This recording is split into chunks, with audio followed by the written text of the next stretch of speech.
The scenarios and characters depicted in this video are fictional.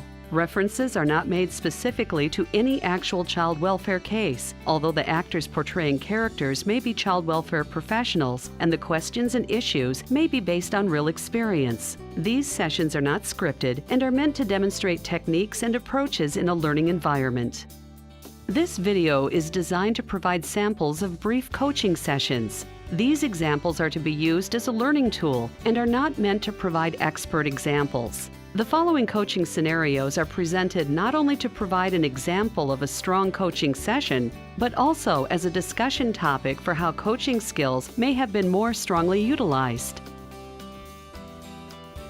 In this interview, you will watch as Heather coaches Chelsea in the use of safety mapping, a strategy to assess family strengths. A few days prior to this session, Heather was present in 2 distinct safety mapping sessions that Chelsea facilitated with a child welfare family. In the interview, watch for the phases of the child welfare skills-based coaching model: facilitated reflection, feedback, evaluation of the coaching session and next steps. Chelsea, I'm so excited to talk about your sessions with you. It was really nice for me to be able to observe. Thanks for sharing the original home visit and how you felt that went with Mom. You know, in a coaching role, I really want you to feel supported and encouraged as you adopt signs of safety practice, how you're integrating all the other aspects of the work together. So thank you for being there. You bet. What would be helpful for us to focus on today? What would you see the best purpose for our meeting together today to be? I think just kind of your reflection about how I did, any feedback on what could have been done differently that may have been more effective with the family. Okay. I think more just what you thought when you observed the meeting in the office, and then some of what you thought about what I shared with you about the home visit. Okay, so for me, I think the purpose would be about us achieving that goal of getting the reflection, but I'm hoping we can start with you. That you're willing to reflect on what you feel you did really well, anything that you might want to do differently next time, and then we can maybe move to feedback and if I have any additional things to add. Does that make sense? Yeah, that sounds good. Okay, great.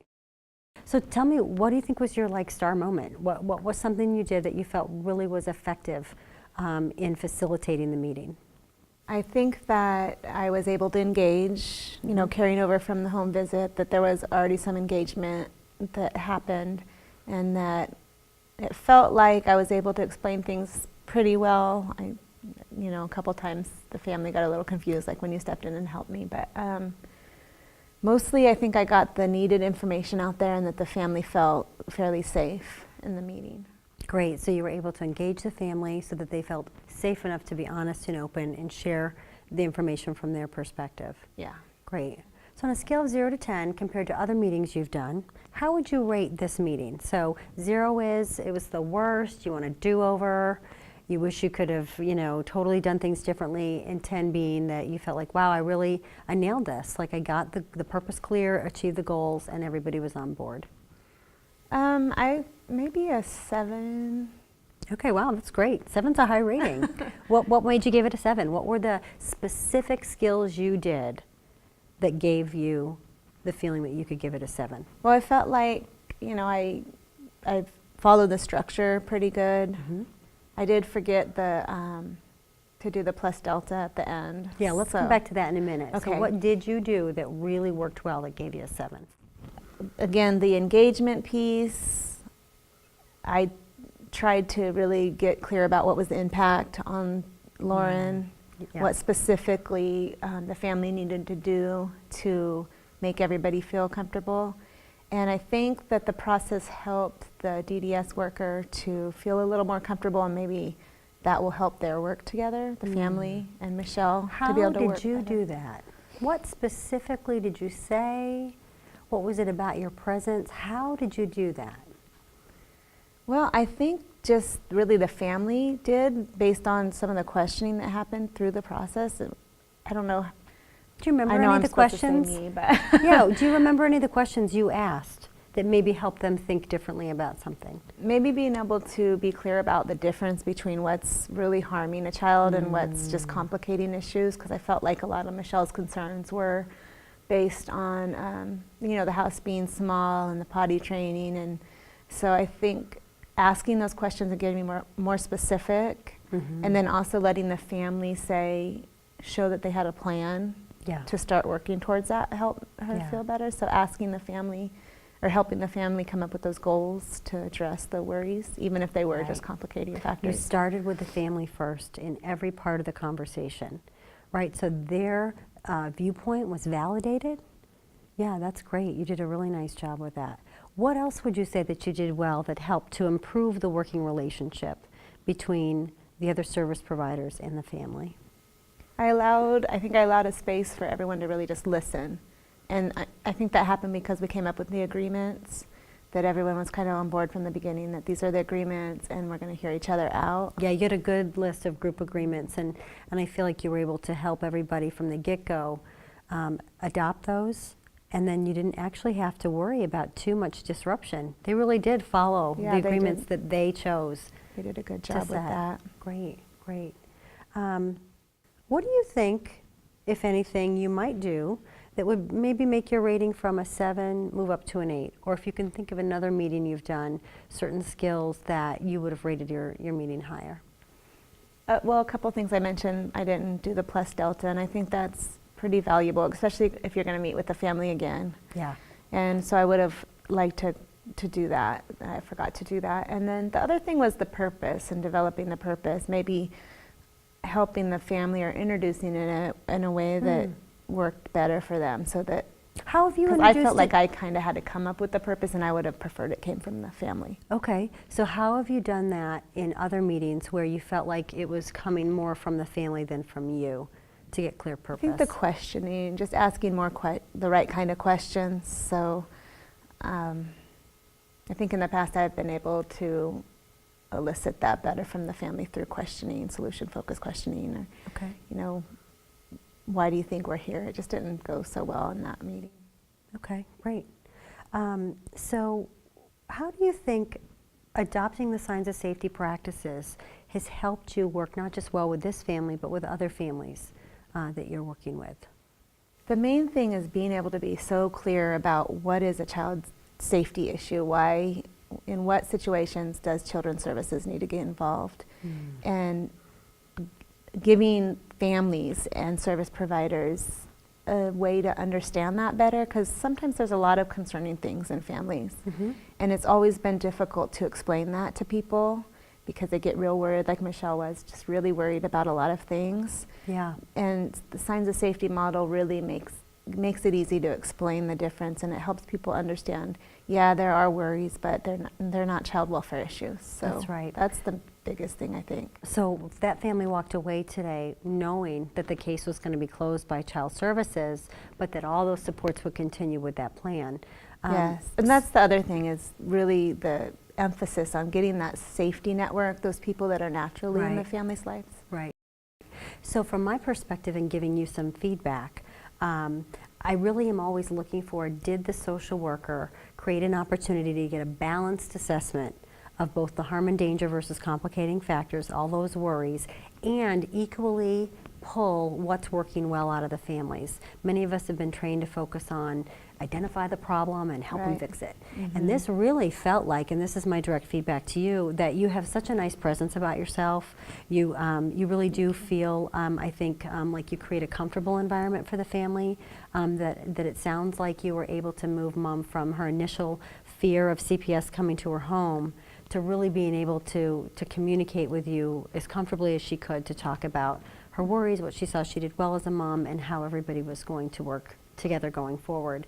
So I think you did a really nice job making sure that you got an equal understanding of the worries and what's working well. Thank you. You pointed out the plus delta was that last step that you missed, but you did share with me that you did that in the home visit the first time? Yeah. How did Yeah, Mom I respond did. to that? She responded well. What was clear was that she didn't feel as worried as she was from the beginning, that Right.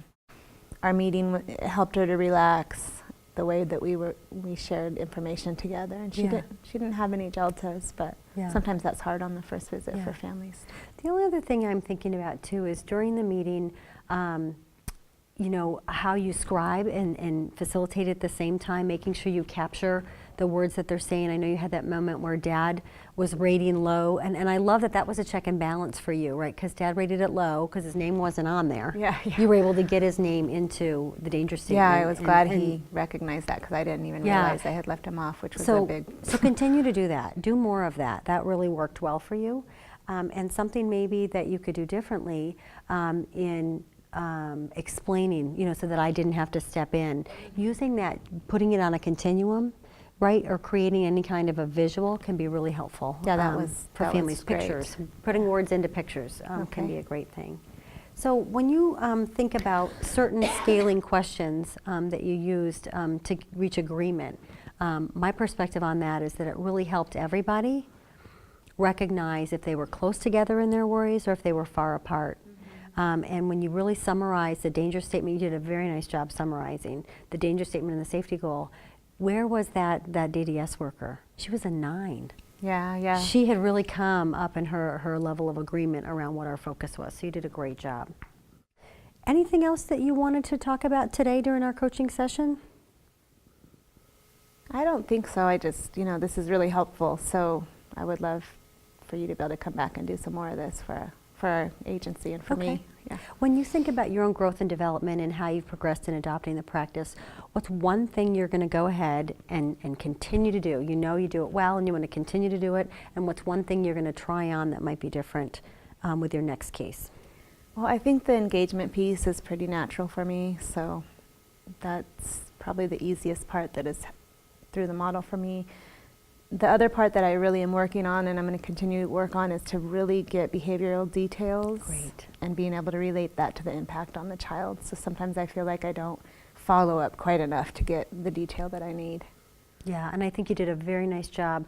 The natural part of narrowing the conversation, when we know what our worries are that are listed, are they really harm and danger, or are they complicating factors? And you did a nice job, I think, of reminding yourself and the group if the statement didn't connect to the impact on the child. So continuing to do more, that's fantastic. Yeah. Well, I would love to attend additional meetings and support you in this practice. What worked well for you about our time together today? Well, it's hard sometimes to reflect on, for me especially, what I did well, because it feels, I don't know, it's always felt kind of funny to pull that out or try to figure that out. Toot your own horn. Yeah, it's more comfortable to hear what I can improve in, but but both of those things are really helpful. It's helpful for me to say, okay, what did work so I can do it again. Yeah. And then getting the feedback, and when you stepped in during the mapping, I felt stuck. So that was really nice to learn a new technique that I can use for families when they're not understanding the wording. Great. Anything you'd like to be different when we meet together? Oh, I think, no, not at all. This is great. Okay. All right, terrific. Thanks, Chelsea. Thank you. Coaching is a process by which the coach creates structured, focused interaction and uses appropriate strategies, tools, and techniques to promote desirable and sustainable change for the benefit of the learner, in turn, making a positive impact on the organization. This is an overview of the skills-based coaching model, walking through the 3 phases of initial interest, joint planning, and observation and demonstration.